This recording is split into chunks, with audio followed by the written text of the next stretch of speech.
Although the Nintendo Switch still has some life left in it, it is slowly tiptoeing to its eventual grave. And considering that the device is 8 years old already and the Nintendo Switch 2 is around the corner, it shouldn't really come to a surprise to anyone. But throughout the Nintendo community, I keep hearing this idea being pitched. And that idea is dropping the price of the original Nintendo Switch after the Switch 2 comes out. Although I won't deny it's definitely a possibility. In today's video, I kind of want to talk about why it might not be as simple as people are making it out to be, and if it does happen, it might not be in the way you would expect. To set the tone, let's start looking at the Nintendo Switch's current position. Nintendo has a unique position in the gaming market. It is undeniable that Nintendo's brand identity is incredibly strong. And over the 8 years with the Nintendo Switch, Nintendo has been working on this brand identity, solidifying it, and honestly bringing it to an all-time high. After the Wii U left Nintendo as a rattled gaming company, the Nintendo Switch now leaves Nintendo in a better position as a broader entertainment company. They now host more experiences, such as theme parks and major feature films. But how does this affect Nintendo deciding whether to drop the price of the Switch or not? Well, this context allows us to understand better where Nintendo's head is at as a company. Because of the diversification of their revenue, Nintendo doesn't have to play by other companies' playbooks, even though their console is, quite old. An important point to remember is that companies aren't necessarily making that much money, if any, on consoles. It's typically on the software they sell for it. And the reason why companies will choose to do a price drop on a system is of course to incentivize people to get into the ecosystem, to increase the likelihood of them selling more software. And although you hate to hear it, the current price of the Nintendo Switch hasn't posed any issues or prevented anyone that really wanted it from getting it. And please don't get me wrong. I do understand that there's still people out there that might want to switch and the price point is just a little bit too high for them. But the reality is if Sony would stop increasing the amount that PlayStation 2 sold just randomly, the Nintendo Switch would become the best-selling console of all time, not just Nintendo, of all gaming companies. So clearly there's a lot of consumers out there that found the current price point palatable. At least palatable enough to buy a system. But this specific price point plays into Nintendo's bigger business philosophy. That philosophy being perceived value. Perceived value is how much worth a consumer believes a product has. And this value doesn't have a precise number on it, it's more of an emotional thing. Just look at physical versus digital games. There are some people out there, of course, that just thinks a game is a game. Whether it be physical or digital, it's still the same game at the end of the day. Whereas there's another crowd of people that don't like the digital game because they perceive it as less value, because you not only get the game if you buy it physically, but you also get a plastic case with it.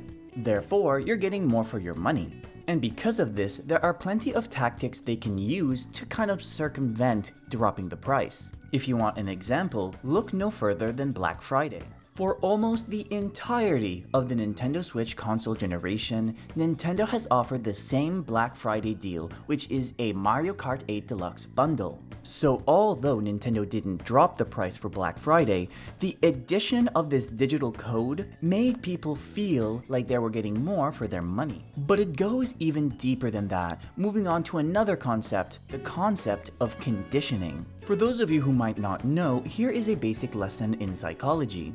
Conditioning is a fundamental part of behaviorism, and behaviorism is a theory or school of thought in psychology that states that all types of human behavior can be learned. One of the most famous examples of conditioning is Pavlov's dog experiment. In this experiment, Ian Pavlov was able to make a dog drool by simply ringing a bell.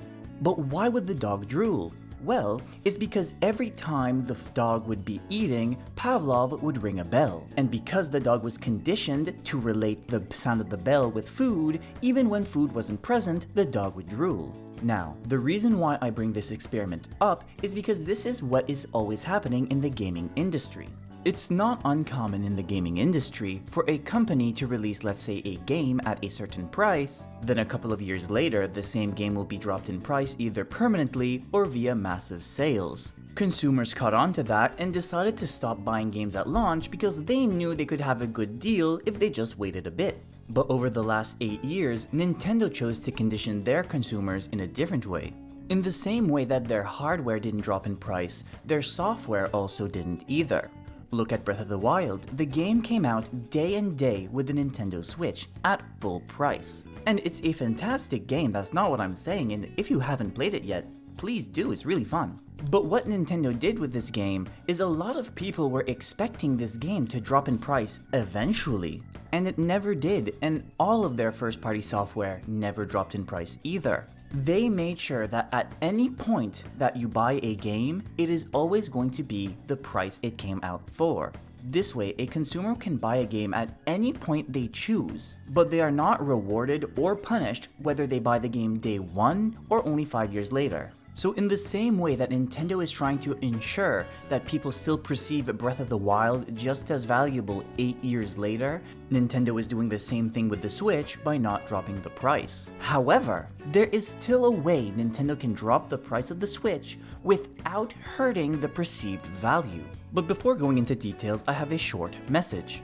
If this is your first time here, hey, my name's Acadrien and I post weekly Nintendo videos just like this. So if that sounds like something you would enjoy, I would greatly appreciate it if you would simply consider to like and subscribe. And without further ado, let's go right back into the video. So how does Nintendo navigate a situation where they can lower the price and the barrier to entry into the Nintendo Switch without necessarily affecting the perceived value of the current Nintendo Switch? Well, you do so by changing the current proposition, meaning the current Switch we have now has to get phased out. And in its place, you can introduce a new model. And Nintendo is no stranger to this concept. The 3DS had the 2DS, the Wii even had the Wii Mini, and even all the way back to the NES, you had the NES 101. So by removing the current Switch from the shelves, and that does include the Switch Lite and the Switch OLED, Nintendo can reintroduce a new model and reset what the value of the Switch needs to be.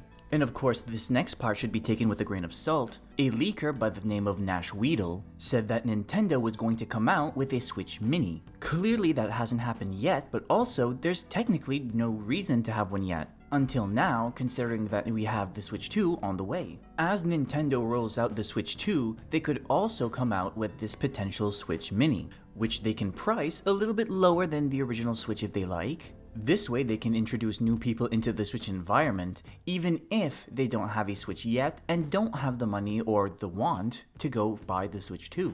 But of course, that's just my theory on this situation. But now I want to hear from you. Do you think Nintendo is ever going to drop the price of the Nintendo Switch? Let me know in the comments below.